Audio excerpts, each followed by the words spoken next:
Hello, we are still talking about converting different units of measurement. Today we're going to be converting some other units of measurement, but before we really jump into the conversion process, I want you to understand what it is we're talking about. So I want you to look at my handy dandy chart here. Here's my chart.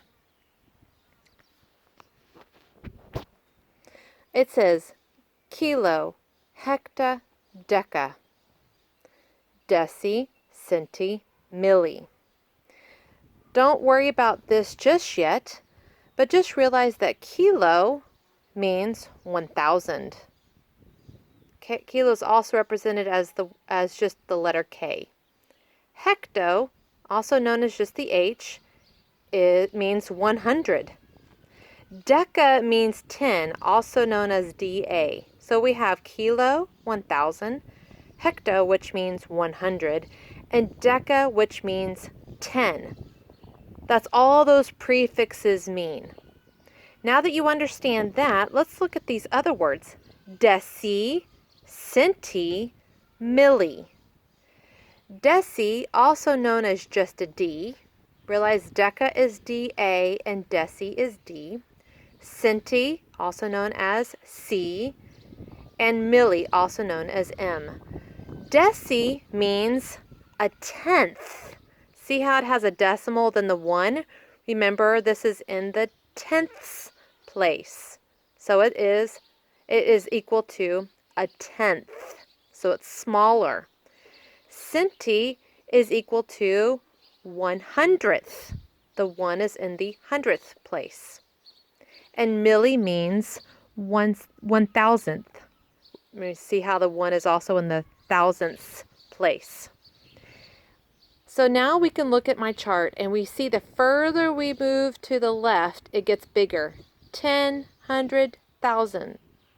The further we move to the right, it gets smaller. 10th, 100th, 1,000th. Okay? So now that you kind of have an idea of what this means, what if I paired up the word kilo and the word meter? Kilometer, or kiloliter, or kilogram.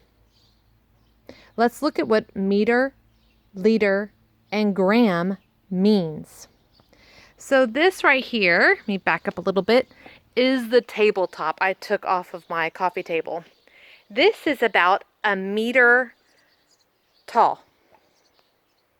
It's a little bit more than a yard. So if I said kilometer, this word, kilometer, I'm saying 1,000 of those would make a kilometer. Okay? Now what about a liter?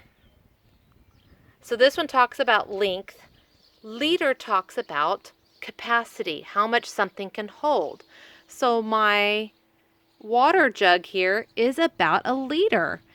If I filled it up, I'd have 1 liter of water. So if I said hectoliter, that means I'd have 100 of these. Now the last thing is gram. Gram is how heavy something is or how light something is. So right here I have a snap pea. It's very, very light. This is 1 gram. If I said decagram, I would have 10 of these would make a decagram. If I said hectogram, 100 of these would make a hectogram. If I said kilogram, 1,000 of these would make a kilogram. Okay? Same thing is true for the other side. So if I said decigram, now we're looking at a fraction of this. We're looking at only a tenth of this. A centigram, I'm going to break this down even more and only look at 100th of this. So it's going to get smaller. And the same thing for a milligram.